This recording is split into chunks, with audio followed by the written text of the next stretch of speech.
Dr. Anastasia Boulais, she's another refugee from the Abbott regime. She's a Russian-born, Australian-trained medical doctor, get that? Who now calls New Zealand home, as any sensible person should. Having developed a keen interest in preventative health, she began writing a personal blog under the name of Primal MedEd while she was still at medical school, and since then she's become a vocal supporter of a holistic approach to healthcare, using evolutionary principles as the baseline. And together with Jamie, who we've heard from, they became Whole Nine South Pacific, and they went around running nutrition workshops for the general public in Australia and New Zealand. And early last year, they together founded the Ancestral Health Society of New Zealand with a bunch of the rest of us, and here we are. Anastasia combines working at an acute care clinic in Christchurch with postgraduate studies in sports medicine, and she enjoys lifting heavy things, which after this morning I'm wondering if heavy things includes Jamie, does it? Occasionally. So lifting heavy things, exploring natural environments, and cruising around town on her bike, and judging by her Instagram feed, she does that looking like a Copenhagen version of Greta Garbo. So I'm looking forward to this one. Weight loss, the pot of gold at the end of the rainbow. Dr. Anastasia Boulais. Thank you, thank you. Can you hear me okay if I just, yeah, excellent, all right. So we're going to talk about weight loss, and we've touched a lot on weight loss and obesity and body image, and I just kind of want to bring all of those things together and just add a few interesting points that I'll hope that you'll be able to walk away with at the end. What we're going to start with is a definition of obesity and overweight. I find that we throw the phrase about very glibly. We talk about obesity epidemic. You just hear it a lot, and we say it so easily. So let's actually talk about what it is. So World Health Organization defines obesity and overweight as abnormal or excessive fat accumulation that may impair health. So this sounds pretty simple, yeah, or kind of understandable. We kind of know where we stand. But as you will see as we go through and delve a little bit deeper, this is actually not the way that we usually use this phrase and usually use this word. When we talk about obesity and overweight, both in scientific circles and medical research and clinical practice, and even from the point of view of popular culture, we use BMI. So BMI is a quantifiable measure of your mass, so your relationship with gravity, and your height. Initially it was developed quite a long time ago, back in the 19th century, by somebody called Adolphe Quetelet. He was French, and it was popularized in 1970s by somebody that some of you may be aware of, somebody called Ancel Keys, who's got a fair notoriety in nutritional circles, and also being somebody who is famous for establishing or finding out and declaring that saturated fat is what drives obesity epidemic and cardiovascular disease. And there are some really strong questions about the research underlying that, whether that's actually true. So in that framework, and in the quantifying sense, BMI has also been divided. Obviously, when you have a number, you also have to tell people, so which number is normal? So where should I be? Where is that center? Where am I okay? And it has been decided that normal weight is designated BMI between 18.5 and up to 25. BMI over 25, between 25 and 30, tells you apparently that you're overweight, and over 30 you are designated as somebody who's obese, and under 18.5 you're underweight. And if you look at the top definition and the bottom definition, it kind of it doesn't seem like there would be much of a difference between the two, but there actually is. And I want you to just think about that top one a little bit more, and we'll go back to that a little bit later. And why is it that we talk about it so much? Why is it the obesity epidemic is something that you hear in, from television, from doctors, from Women's Daily? It's because there is a prevailing wisdom that raised BMI is a major risk factor for non-communicable diseases. And here we're talking about diseases like cardiovascular disease, diabetes, cancer.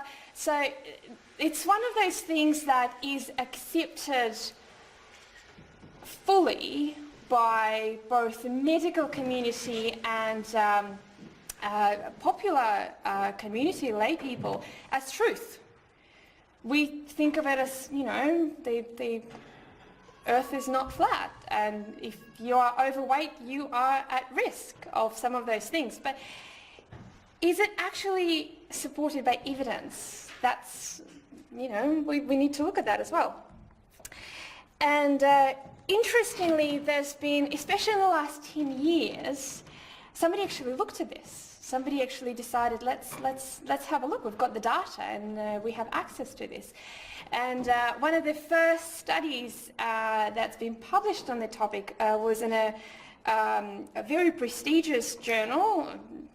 That's a big thing in clinical research. Your journal needs to be very distinguished. And it was published in 2005. And the analysis of excess death that the researchers looked at showed that overweight people, so those ones who fell under that 25 to 29.9 BMI, had lower risk of mortality than those in normal weight. What they found was underweight people had a slightly higher risk mortality, and people who are obese also had a slightly risk of mortality. So that was played out in the media quite a lot, and it was an interesting finding that nobody really expected. But what about diabetes? We all hear about if you get fat, or being fat, being overweight, being obese makes you at a higher risk of diabetes. Diabetes Australia says that. New Zealand, whatever the association in New Zealand, Diabetes New Zealand, maybe? Yeah. Tells you that being overweight puts you at a higher risk of developing type 2 diabetes. This particular study looked at 4,000 patients, and they didn't just look at their diabetes rates and their weight, they also looked at their liver functions, and they found that those patients who had normal, a particular liver enzyme, there was no association between their BMI and their rate of diabetes, as long as their liver function was normal. What about if you already have heart disease? What, say you already had a heart attack? If you are more overweight, if your BMI is higher, are you going to be at risk of having another heart attack? So a review of studies of 250,000 people found that people who already have cardiovascular disease, in that group, being overweight is predictive in terms of total mortality. Even people who are what we call obese, so BMI between 30 and 34.5, had no increase in risk mortality, both total or cardiovascular disease. You actually had to go up to over BMI of 35 to find slightly higher risk for cardiovascular mortality, but again, not total mortality. Another one, people with heart failure. This one was a very interesting study because it actually looked at quantifying what's your survival in the hospital. Let's say you ended up in the hospital and you already have heart failure. And what they found is that people with heart failure, the higher their BMI, the better their survival rate in the hospital. In fact, they quantified it so that every increase of BMI of just 5 kilograms per square metre carried a mortality decrease of 10%. And that's significant. So if you are a doctor who has a person with heart failure coming in to the hospital, you'd want them to have higher BMI because the study says that they survive better. In fact, if you look at the totality of, well, what we call a totality of evidence to date, this is the list of conditions where overweight is protective in one way or another, either for mortality or further disease. Peripheral arterial disease, survival post-stroke, clots, post-operative complications after heart surgery, complications during a procedure to reverse heart arrhythmia, mortality in surgical ICU, mortality in patients undergoing non-bariatric, so not weight-reducing general surgery, type 2 diabetes, amputation risk, COPD, hemodialysis, critically ill patients, and osteoporosis. So far, if we're looking at all of those conditions, it looks like the statement that you need to have, you need to be skinny, you need to have lower BMI, doesn't actually apply. And in fact, the researchers were so stumped on this, they started calling it an obesity paradox. So in case you don't know, in medicine, we call things paradoxes when it does not compute. So when you have something that blatantly contradicts the statement or the fact that we believe in. So calling it a paradox allows us to be right, apart from all the instances that we are wrong. But those don't count because it's a paradox. So it's a little bit like French paradox when we're saying that if you eat more saturated fat, you are going to end up fatter and with more heart disease unless you live in France. And that doesn't apply because you live in France and you're part of the French paradox.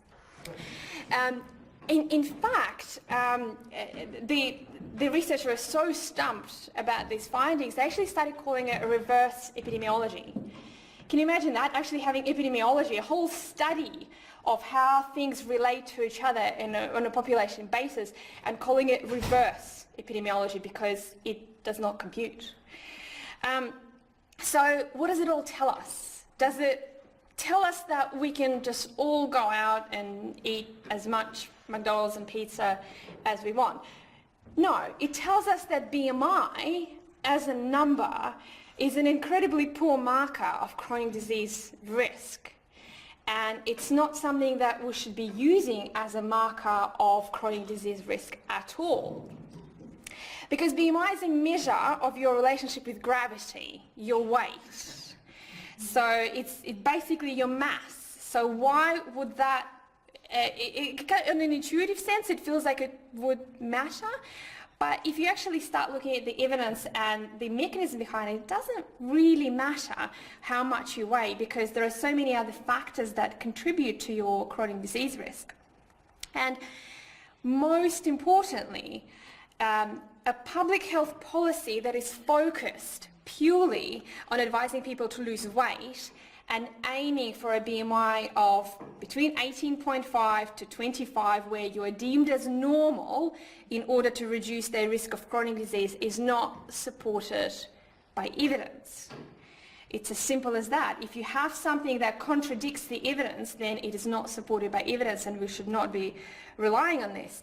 And why does it matter? Why is it a difference? Apart from the fact that we've just called the whole proportion of population unhealthy without actually having any evidence. So we've called everybody with BMI of 25 and more. We basically just said at some point you're going to get sick and your weight and your BMI is the factor in that.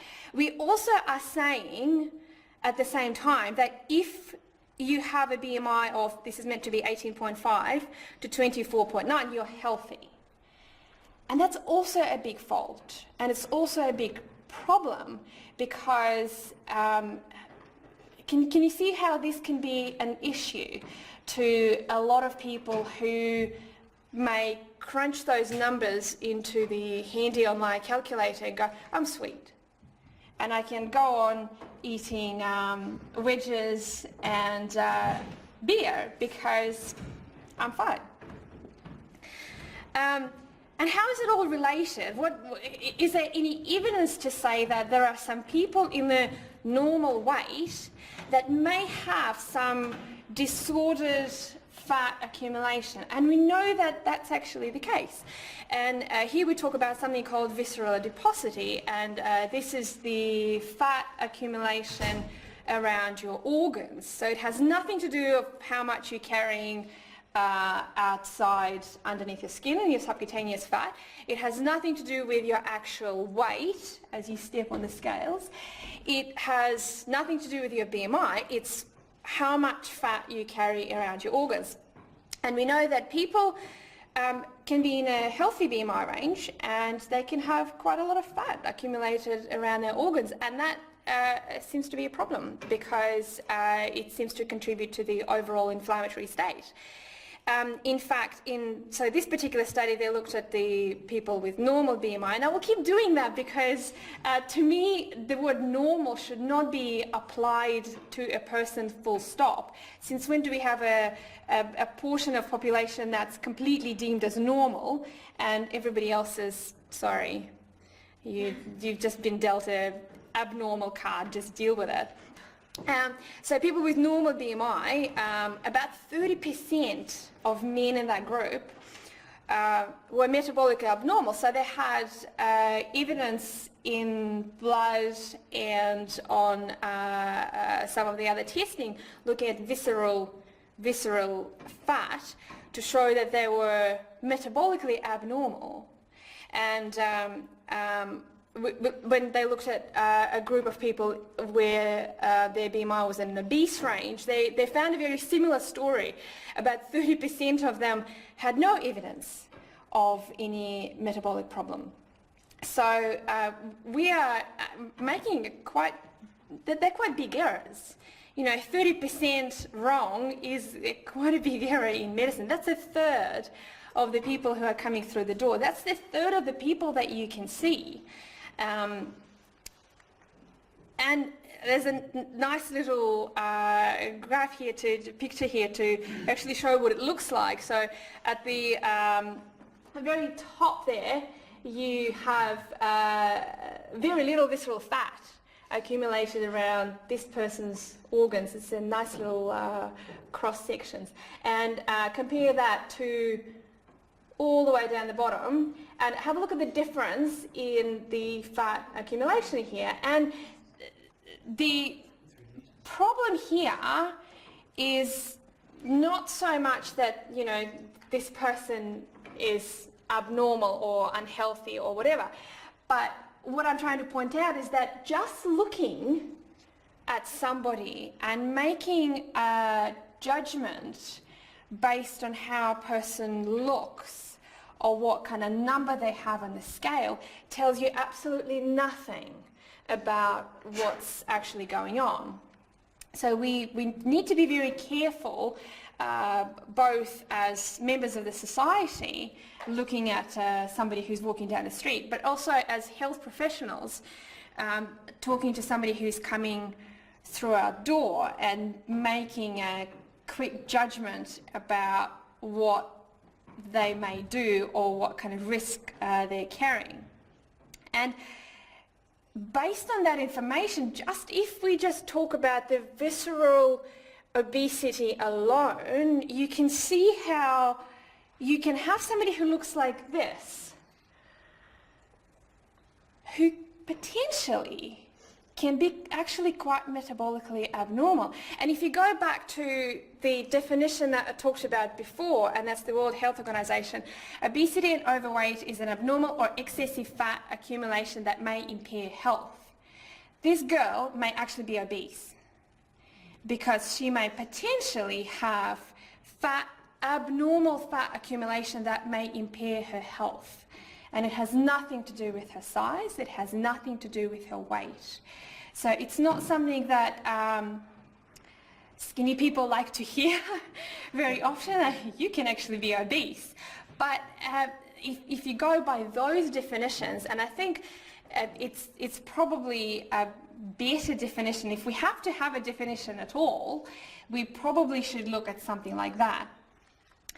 And the problem that I see is that what we're actually talking about here is, again, looking at somebody who does not fit our definition of normality, whether it's by the number or how they look, and we tell them that's abnormal. So, and I think that even though culturally this has been developing for a while, the fact that we have started to talk about the medical consequences of obesity, we've actually given ourselves a way to legitimize that cultural phenomena. We basically are saying, yes, being fat is now not just ugly, but it's also bad for you. So now I feel legitimate in judging you, because I'm not judging you just by how you look. I'm judging you because you're a drain in the healthcare system now, and that makes me feel good about myself. So we got to be really careful about, again, as health professionals, how we use these terms and what are they actually playing into. And who benefits from all of this? A huge weight loss industry, which has grown enormously just over the last couple of decades, and estimated to be worth more than 60 billion American dollars today just in the US.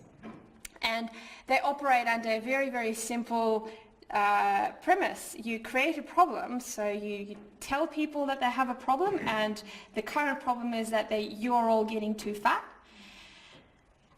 and then they offer an easy, convenient solution which you have to pay for. How did this all start? And let's go back a little bit. Let's a little bit of a step back. What you're looking at here is fat blowing. So the fat is actually getting blown off this lady's thighs, and this was a thing. Does anybody remember belts? Yeah, those belts. They worked under the same premise. The 2012-13 version of that is the vibrating exercise machines. Yeah, so weight loss, the actual concept of weight loss, we would call a product of modernity, modern, very, very much Western construct. And if you actually have a look at some of the evidence from both the ancient cultures and also the indigenous cultures that are still around today, and the ones that are not touched by the sort of the Western ideals, they all tend to avoid extreme thinness. They have very distinct sort of ideals and fat preferences, especially in women, but also in men. And this is a little bit different from, what's the original Paleolithic cave woman, Raquel Welch? Is that who I'm thinking? No. Yeah, the one that looks amazing here back in the 70s, the original cave woman. So it's quite different from that, and also quite different from some of the images that the commercial paleo diet tends to throw out there as the image of a woman, for example, that you're supposed to aspire to. in fact, some of the studies actually try to quantify that. In Australian indigenous male and female adolescents place less consequence on body size and shape compared to their non-indigenous counterparts. And girls also report less dissatisfaction with their shape and weight. I love this next quote. This next quote is the quote from the study by the study authors who were horrified by that. So, the acceptance of bigness is a concern. So they're quite upset about the fact that girls and boys in Australian Indigenous populations have normal body image. They don't have disordered body image, and they go, it's a bit of a concern. We really need them to worry. You know, just like Andrew said, if you're not normal, you need to aspire to be normal. And these people don't aspire to be normal, and that's a concern. It's a real concern. I want to show you this one. This is a different study, and it's a few numbers here. And this is ladies under 30 years of age. And in the first column is the Aboriginal women.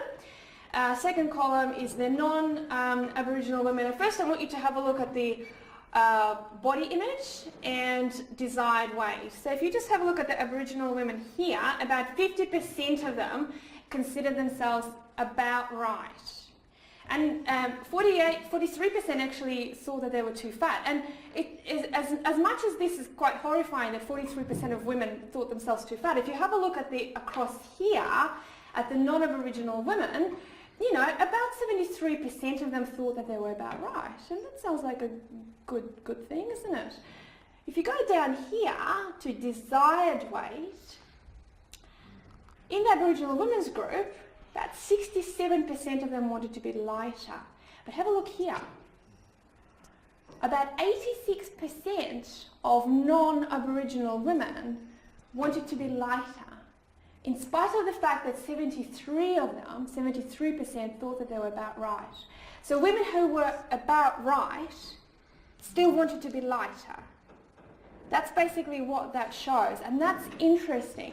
If you have a look here, about 9% of Indigenous women thought that they wanted to be heavier, compared to only 3% of non-Indigenous. So it's quite an interesting sort of insight into some of the attitudes to weight.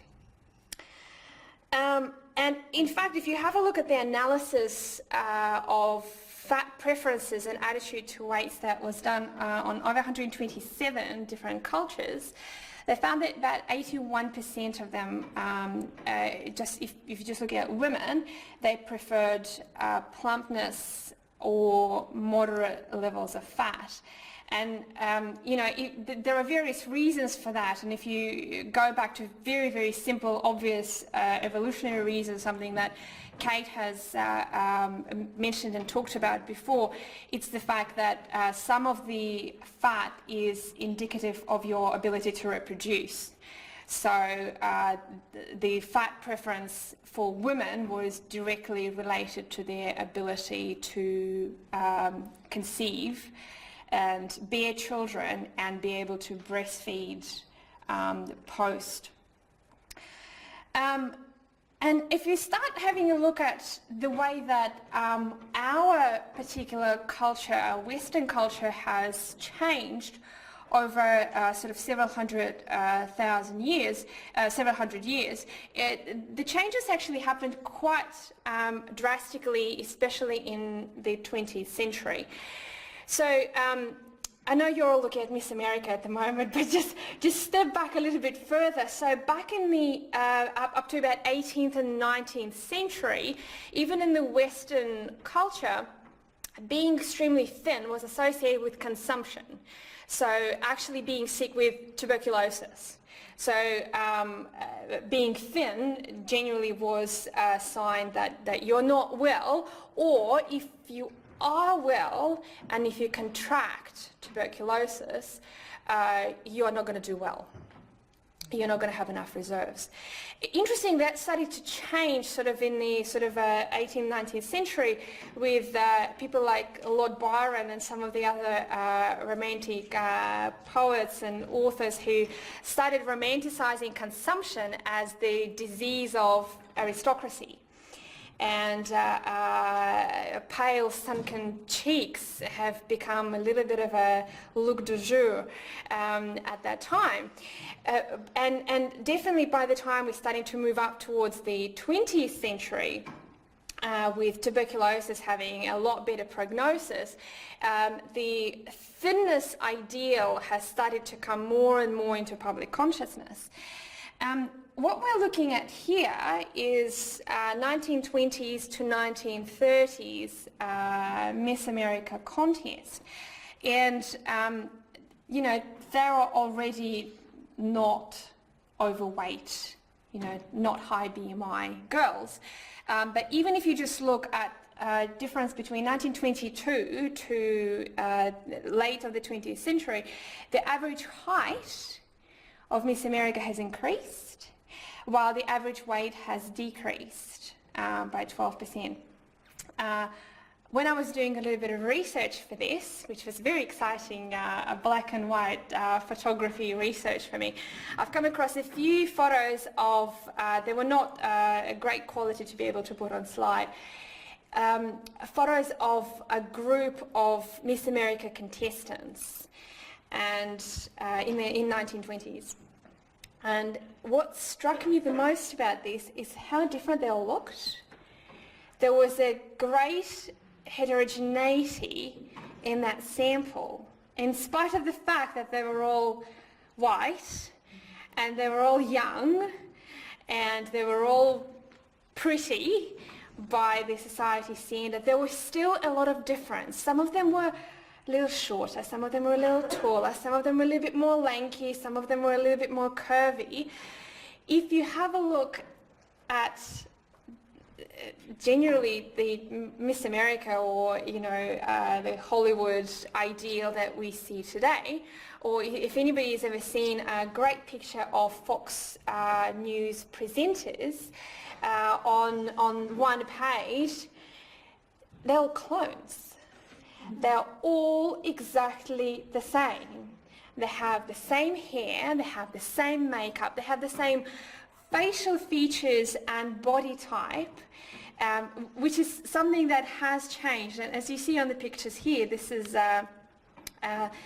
definitely very different to even Miss America contestants that we will see in today. And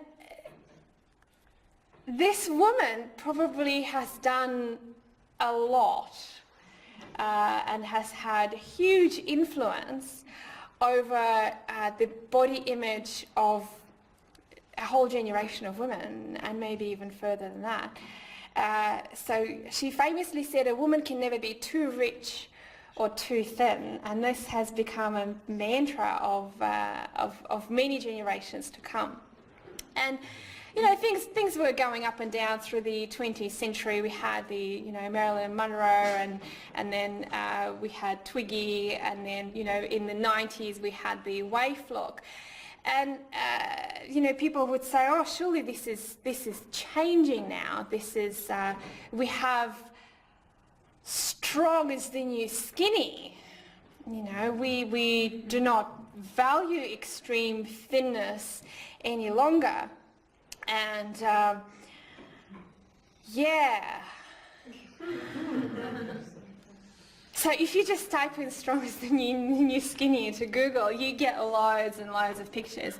And this is the stuff that is ubiquitous in social media. So this is Facebook, this is Twitter, this is, you know, every other social media channel that you can think of. And I know it says strong is the new skinny, but just looking at that, it just seems like skinny and with visible six-pack is the new skinny.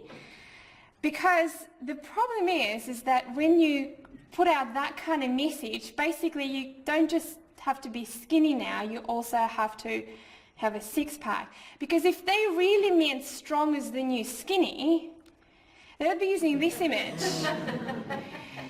This is Ele Opiloge, who is a Samoan weightlifter. She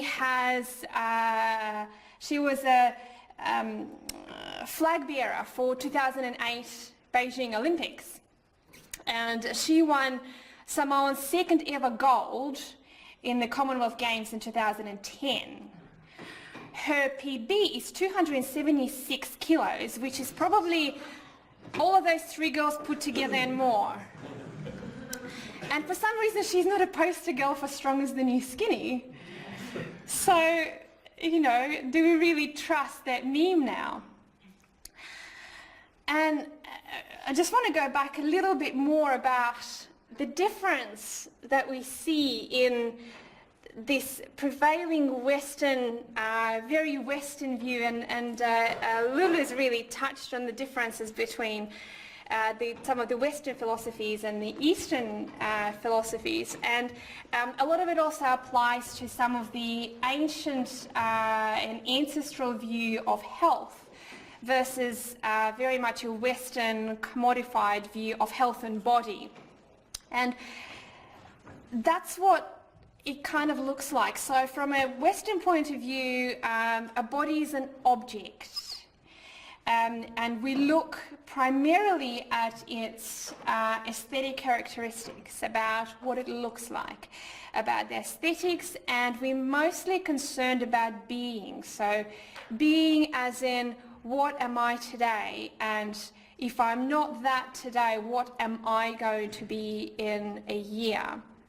And a lot of the memes tend to focus on, you know, if you don't start today, you're going to be still where you're going to be what you are now, you're going to be that in a year. So the concern about being transcends time. You don't just worry about you at this moment right now, you worry about what you're going to look like in a year, in 5 years, and in 10 years.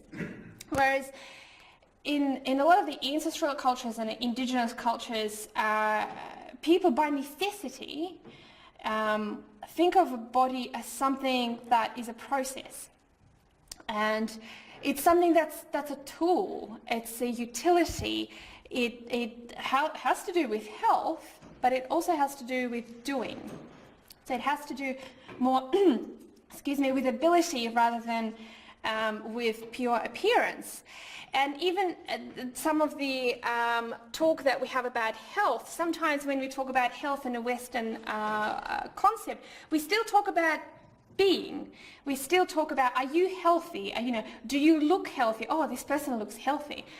And in fact, looking healthy has nothing to do with being healthy. And, you know, ask Kate. She was showing you this picture of herself, and from our viewpoint, we would be looking at that picture and going, she looks healthy. It tells you nothing about what's going on inside, about mental health. Sorry, Kate, I'm picking on you. About the mental health, about the hormonal health, about the reproductive health. So to me, when we talk about health, we should still talk about doing. We should still talking about what your body can do rather than what it looks like. And I'm going to show you a few pictures. Gurun tribe get their sweets, get their honey this way. They climb up really, really tall trees and steal it from the bees. And I don't think they're that concerned about what that guy looks like, as long as he can bring home not the bacon but the honey. Oh yeah, whatever works. So this guy is the photo that Jamie's mentioned before. His name is Joseph, and he spends his day by transferring Vanuatu tourists down the river, and he looks like that not because he intermittently fasts, or follows a low-carb diet, or follows a paleo diet. I'm sure he doesn't even know what the paleo diet is supposed to mean. He looks like that because of what he does. And what he does is spends his day on that little canoe. People in his village laughed at me when I told them I was a nutritionist, and a nutritionist tells people how to eat. They thought it was hilarious. I was wondering why you wouldn't tell his mother.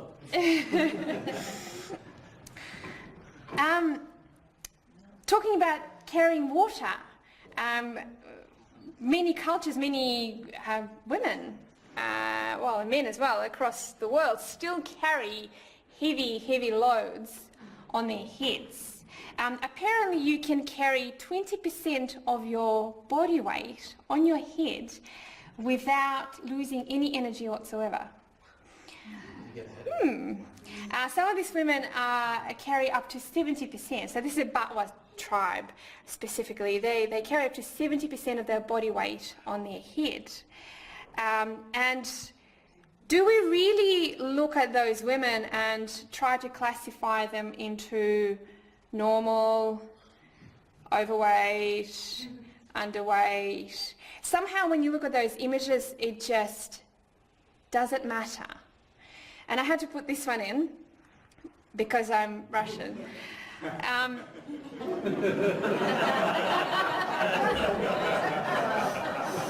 And this could very well be my grandmother, because that's a kind of scene that you just see on a regular basis. And just looking at this image, and you can look at it and go, wow, this woman is morbidly obese. And if I had to take her BMI, she very well may be. But do you just look at that and go, wow, this is really awesome. This is just an awesome babushka. And her weight or BMI somehow does not even come into your mind. So I want to rephrase and reframe some of the language that we use, because I think language can be incredibly powerful. And we talk about obesity epidemic. I want to stop talking about obesity epidemic. I want to catch myself on not using those words, because I think they're meaningless. And I think every time you use the word obesity or obesity epidemic, you potentially play into the hands of people who make money out of this. I want to reframe this into talking about a sitting epidemic. We sit a lot. You are sitting right now. Let's talk about TV addiction epidemic, and TV being the medium who also reinforces some of the very damaging body image and some of the other health messages that are not great for us. Let's talk about movement avoidance epidemic. Let's talk about the fact that some people, and a lot of us, do actually drive 2-3 kilometers to the gym where we get on a treadmill. And this is what we're talking about. I heard just the other day a car being called the most over-engineered wheelchair. The car is the over-engineered wheelchair. It's something that we use to outsource our activity, and it's a problem.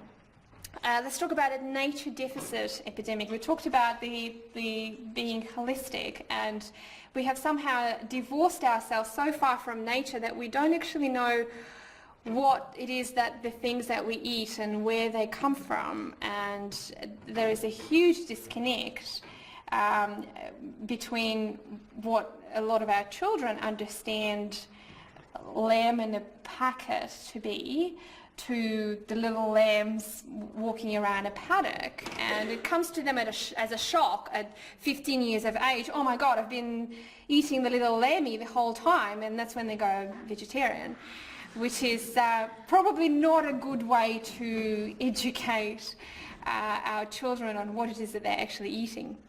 Let's talk about the weakness epidemic. Jamie really brought it home, I think, with the fact that we are too comfortable. We're comfortable and we like to stay comfortable. But the problem is that those black swans that happen to you, they're not going to be comfortable.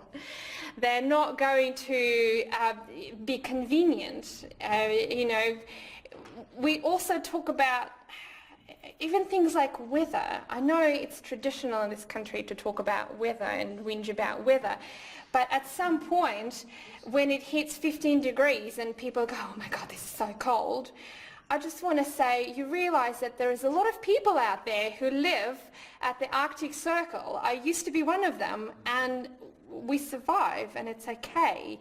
And 15 degrees is not cold. Get dressed. So I think there is a real sort of a comfort factor that we try to envelope ourselves in, and if disaster happens, and they kind of tend to, we are so flawed.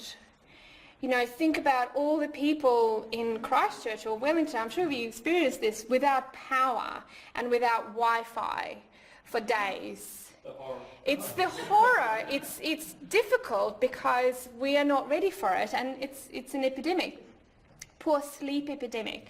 Again, something that we take completely for granted, but if you talk to a huge number of people, the word midnight means middle of the night. So this should be about mid of your sleep cycle, and a lot of us are still awake, and it's a problem because your physiology doesn't like that. Your physiology is not prepared for that. So when you start looking at these concepts, you kind of start realizing that weight, BMI, that number that you see, it's a red herring. It's something that you have been told is important so that you can slot yourself into some very comfortable place, or try to achieve that goal that supposedly will make you happy. And we've already heard today that it doesn't make you happy, because these are not the things that make you happy.